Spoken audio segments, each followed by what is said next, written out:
Kristie Baysinger, who has been a surrogate many times for Agency Extraordinary Conceptions. It's great to have you here today. Thanks, Eloise.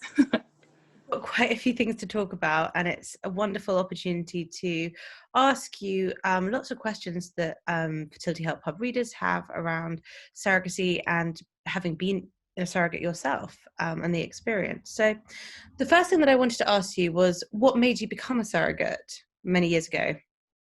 So in 2016, we actually had moved to a new city, and I used to teach first grade, and we had moved in October, and there weren't any teaching positions available, and we just bought in a brand new house. So we were kind of nervous about how we were going to handle expenses and everything.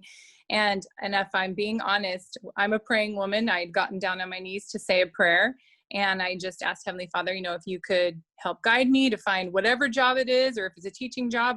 And then when I said amen and got up, my phone kind of dinged, and I went and looked at it, and there was an email from Extraordinary Conceptions, and the title line said, "Have you ever thought about being a surrogate?" And I was like, oh, that's interesting. And so I just sort of started filling out the application, and my husband happened to walk in, and he asked what I was doing, and I told him, well, I'm filling out an application to be a surrogate. And he, of course, thought I was crazy. Yeah, what was that reaction like? I guess he was disbelief mostly, but because I was 36 years old at the time, I just kind of played it off, and I said, they're probably not going to choose me. I'm older. They're going to want somebody that's young. But, and I told him the fact that I was saying a prayer and this had happened, and he was like, okay, fine, try it out, see what happens. And then next thing we knew, we were already matching.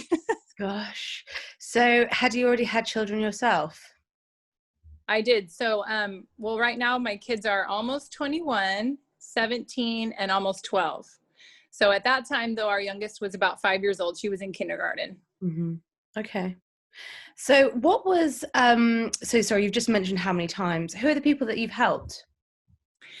So I had 3 Chinese couples. One of them, they were really sweet. I was able to meet them in person, and they spoke English. And so even though we used an app to communicate, they were able to speak to me in English. So that was really nice. And they flew out to meet us before I'd had the baby, and they were there for the birth. The second family I actually have never met. They're also from China. And they were never able to make it over, weren't able to make it to the birth either, and they don't speak English. So we have to use a WeChat. Are you guys familiar with the WeChat app? No. Does it translate everything? Absolutely. Mm-hmm. It translates it for us. So they speak Mandarin and I speak English, but it's like we're texting back and forth in English. It's really awesome. Wow. Amazing. Yeah.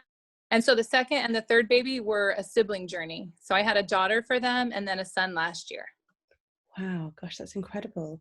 Yeah. And in terms of the people you were matched with, did you have a say in who you were matched with? Sure. When you start like your profile and everything, they'll send you different types of parents, or, first they ask the questions of them, they ask questions of you, and they try to do the best match that they can. And then my coordinator, it was Jen Garcia. I loved her. She would send me over potential matches. I would look through it and just choose the one that was, basically on the same page that I was, that I felt that we could get along. One of the most important things for me was I only ever transferred one embryo at a time. And oh, yeah, that's probably one of your questions. And then also the other one was the relationship after the surrogacy. Like I didn't want complete, cut of ties. I wanted to be able to, check up on the baby, check up on them, see how they're doing. So I always looked for that number. On a scale of 0 to 10, I tried to hit the 5 or above. So what's the process like, and how did you sort of pick Extraordinary Conceptions as a surrogacy agency to work with? How did that come about? Yeah, so that was the email. I mean, that I strictly went off that email to find Extraordinary Conceptions. And like I said, I just started filling out an application, and the next day they contacted me, and I think I'd gotten halfway through it because there's multiple questions that they ask you. They want to know everything about you and submit photos. And they contacted me the next day, and they said, we're really interested in your profile. Would you be up for having an interview? And of course, I was like, yes, let's do this, And so they interviewed me, and I was really nervous because honestly, I was worried about my age. Like I thought, oh, there's no way they're going to hire a 36-year-old, but they were like, no, you're perfect health and you've had your babies. And so it was pretty easy. I mean, they just interviewed me, and then right along we started, my, the online, what's the word I'm looking for? Like my profile, Mm-hmm. they started the profile, and then we started the matching process, and it just went along. So how involved were Extraordinary Conceptions with that process, and how involved were the intended parents at that point? Yes, Extraordinary Conceptions holds your hand through the whole thing. I mean, I had Jennifer Garcia's personal cell phone. So if I ever had any questions at all, I would just call her or text her, and she helped me out completely. She was amazing. And the intended parents, I wasn't able to really talk to them. We did have like an initial Skype call where we would ask questions of each other, because I was concerned. I wanted to know like why they were choosing surrogacy as a route. Why weren't they adopting or whatever? And they gave their answers, and they were good enough for me. They seemed like a really sweet couple. And so after that initial interview, we weren't able to talk again until the contracts were complete, so that it's like a legal binding contract. Yeah. And for the intended parents you've helped, same sex or not? No, not, but part of my job that I'm doing now, I'm not a surrogate anymore, but I take care of so there's babies that are being born right now during COVID that their parents aren't able to and pick them up. And so my first baby that we had, they were a same-sex couple from Italy, and they are amazing. We have such an amazing relationship, and we got to have their baby for about 7 weeks until they came, and then I taught them how to be parents. Literally, they were two dads that had no idea how to hold a baby or burp a baby or anything. And so my family and we just fell in love with them, and to this day we still talk to them, so they're lots of fun. And then we have a baby now that we've had for 11 weeks, and he's from Scotland. And so those parents, they're a little bit older, and I think because of their age, they have a tough time with technology. And so we communicate via email, which is, I mean, it's dinosaur age, right? So sending photos that way, that kind of thing. Yeah. So photos and videos I'm sending them. And I had them send me a couple photos too, because I wanted to know, like, who are the parents of this baby? Yeah, what do you guys think? That must have been so hard for them not to be at the birth. Yes, absolutely. And we're trying so hard to get him back. Right now, we've been able to receive his birth certificate, and I tried to go down to get his passport, but in Texas, they require Social Security card, and we haven't gotten his Social Security yet. So we're waiting on that. Okay.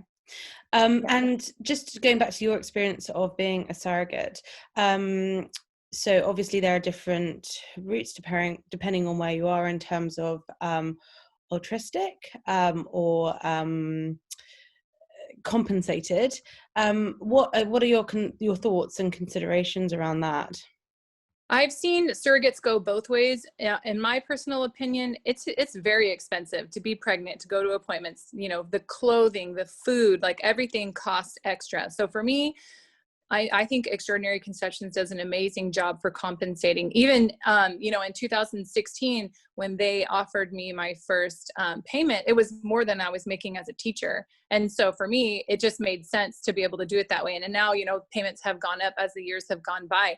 But I mean, shout out to those women that can do it for free.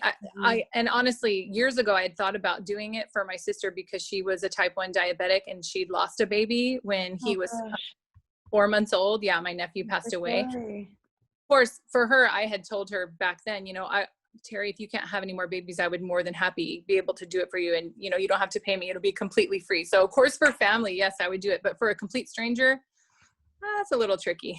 It is a lot to go through, isn't it? So I want to hear a bit more about that process. You mentioned that Extraordinary Conceptions as an agency hold your hand through it. Do they help sort of regulate sort of the contact that you have with the intended parents, and how are they involved in terms of the planning or the birth plan? And as you said, whether you put back one embryo or two, all of those decisions, how does that work? Yeah, so usually before you sign your well, first I'll go back to the first question you said was the amount of contact. Mm-hmm. So once the contracts are signed and everything is complete, the extraordinary conception sort of takes a step back. The only reason why I would see they would step in is if they got word from intended parents that, you know, for example, if I wasn't emailing them or texting them or talking to them at all. But I just set it up with my parents. How often do y'all want to talk? Is it every day or every week? And my first set of intended parents, they wanted a picture of my belly every week. So Oh, wow. every week I would just go stand in the mirror, lift my shirt and take a picture and say, here you go. Maybe they were doing a collage or something to see the baby grow. They probably were. And so, you know, those days they had like the fruit, you know, you could compare the size of the fruit. And so I would do that. So I'm sure they put together some kind of book or something. But yeah, every week I would send them that. And then we would call about once a week and talk on the phone, just to each other. And sometimes we could understand each other, and other times we almost needed a interpreter, you know, because there were some words in the English language that they didn't. For example, when I was getting ready to go into labor, I told her, you know, I think I might be going into labor soon. And she thought I meant I was going to go to work soon. Because labor, of course, means work too. And I'm like, no, we're talking about having a baby.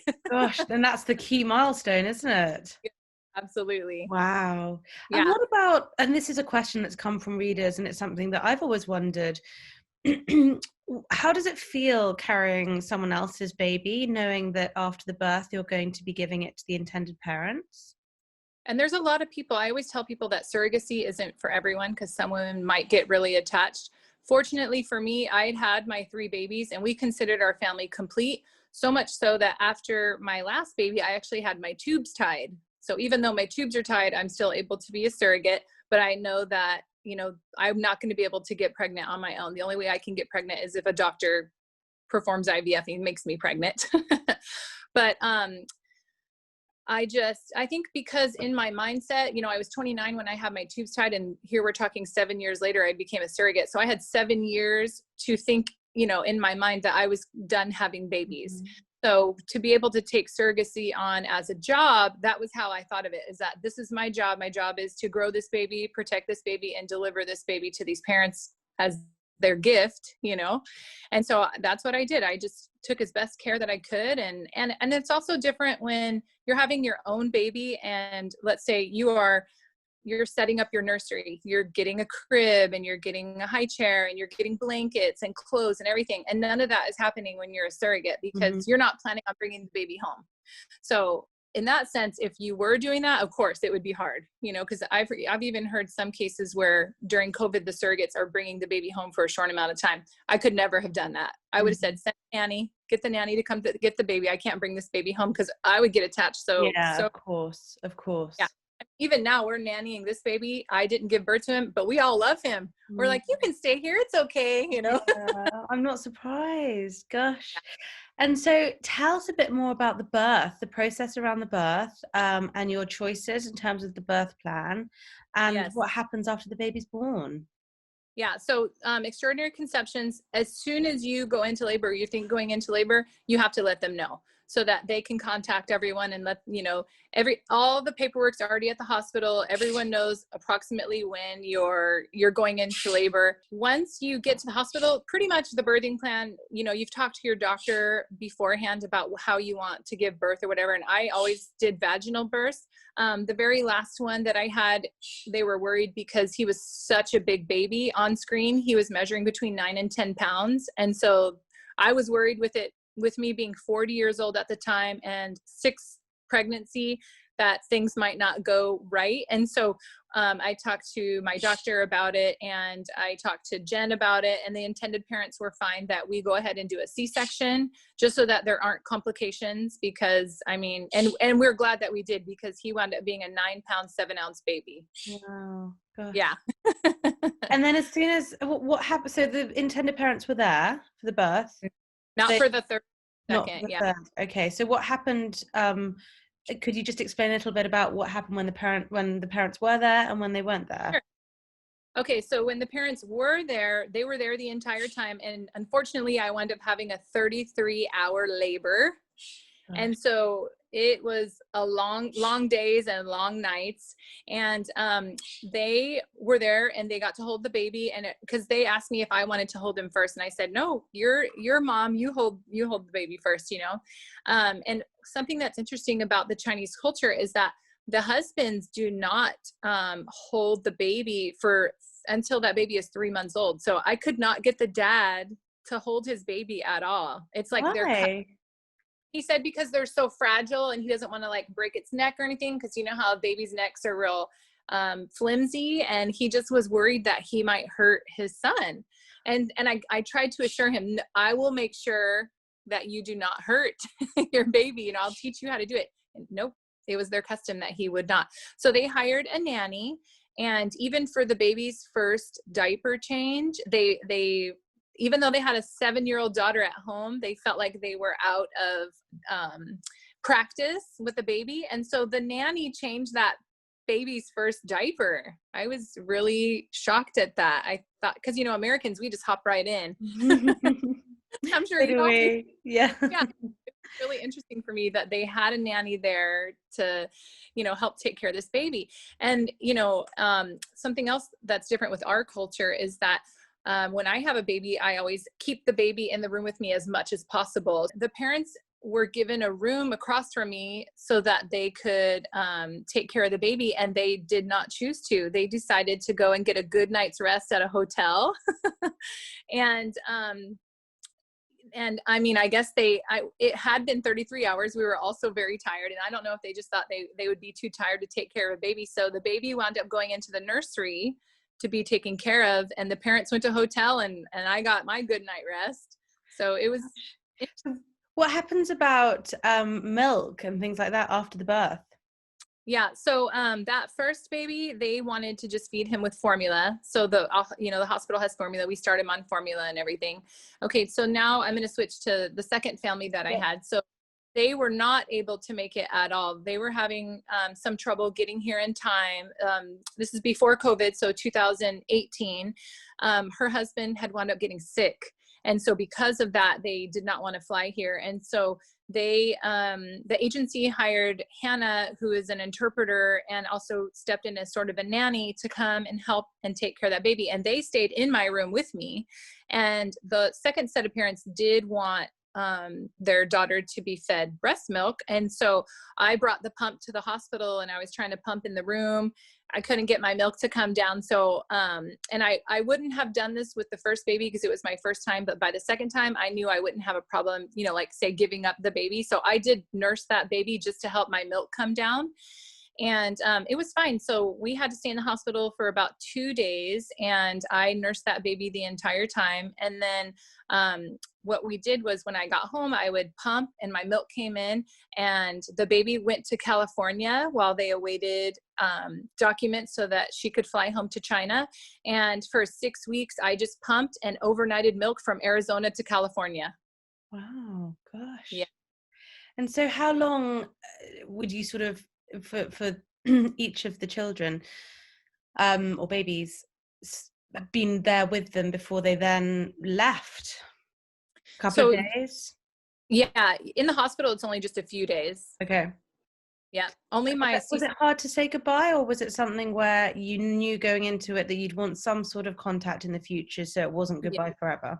I'm actually kind of glad that my first surrogacy had the parents there, because it was easier for me to be able to see their faces, how excited they were to have their child, and just the blessing that they made me feel and how I felt I was able to give that gift to them. So that really helped me heal, just seeing parents that were going to be as good of a parent as I would be to that child. Yeah. And then my second set of parents, even though they weren't able to make it, I mean, extenuating circumstances, like her husband is and he wound up actually passing away before third.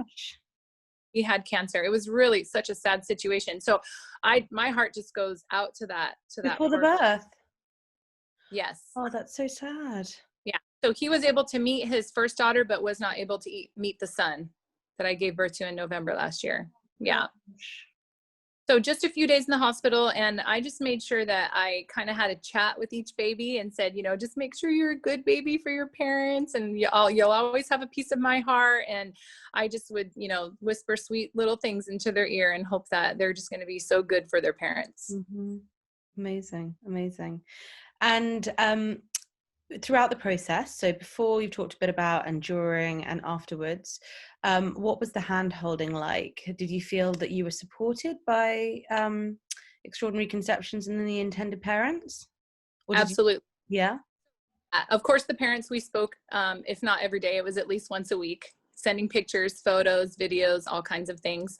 And then Extraordinary Conceptions, I really enjoy that they have an in-house, like a counselor that you can talk to. So it is required. I think part of the contract is that once a month you have to, sort of go to meetings and meet with the counselor. But Mm-hmm. also, afterwards, even though you've had the baby, they don't just dump you on the side of the road. They're still there for you for as long as you need them. And I became really good friends with the counselors.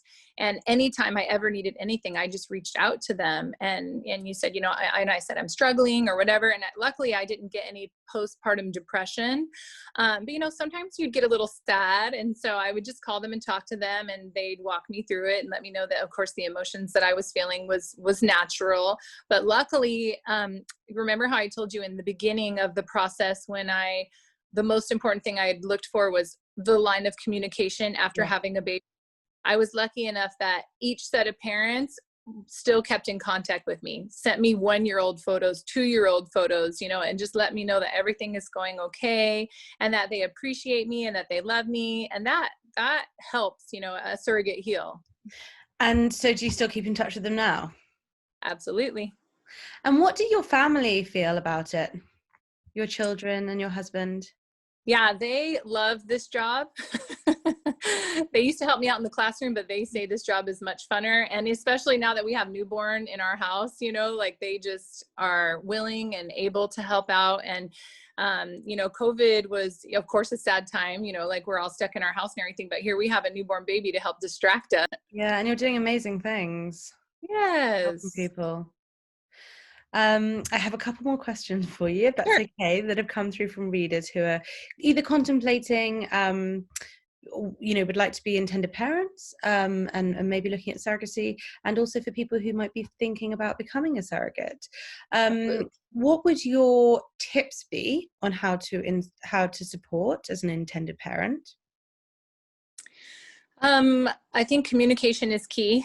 You don't want them to be left in the dark. So every time I had a doctor's appointment or something changed, I always was letting them know, the baby is kicking, or, here's the heartbeat video, or, I just tried to keep them in as much contact as I could, so they felt like they were part of the process. And it wasn't just some lady they hired in America, to have their baby. I really wanted them to feel like I was their friend, and honestly, that we were becoming family, And do you think that your children will have a relationship with them as well?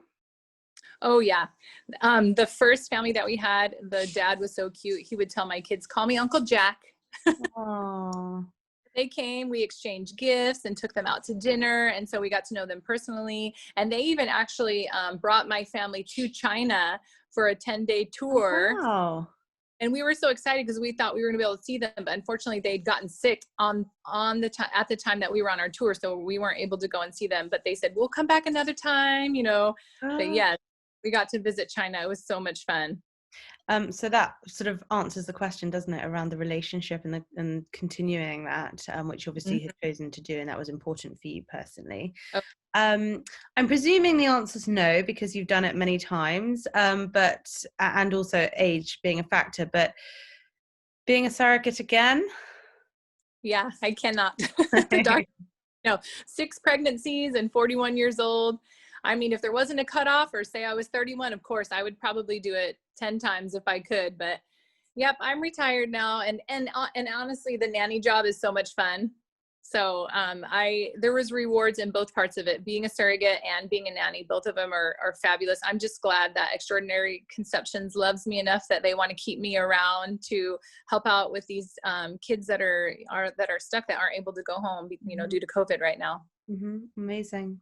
And just to end, any tips or advice for people who are thinking about either becoming a surrogate or looking into it, wherever they are in the world, and also for people who are thinking about surrogacy to help them have a family as an intended parent?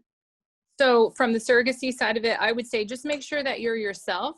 And if you aren't feeling right about a match, don't agree to it. You definitely want to choose someone, a family that you can relate to and love. And in my first surrogacy matches, I didn't know if I could relate to same-sex marriage, and so I actually had not put that as one of my matches that I wanted. And I kind of look back and I'm a little sad now, because my first baby that I nannied had same-sex dads, and we love them. We love them so much. They're so fun. And so, if even if you're feeling that you can't do it, you probably can. Like I loved all three of my my two Chinese families, and then my Italian family, and of course now the Scottish family. Hopefully I'll get to meet them, even though we only exchange emails. As far as intended parents that are looking for surrogates, make sure you find someone that you feel comfortable with, that takes care of themselves, that's genuine. I was very open to sending photos of my home and my family to let them know the kind of environment that their baby was, going to be grown in. And I think just being honest with everyone all across the board is the most important thing. Just make sure that you're honest with each other and you don't hide anything, because as long as you're being honest and open and willing to communicate, it should be an easy journey. And all three of my journeys were just amazing. Fantastic. It's been so insightful. I've really enjoyed hearing more. So thank you for your honesty and for speaking with me today.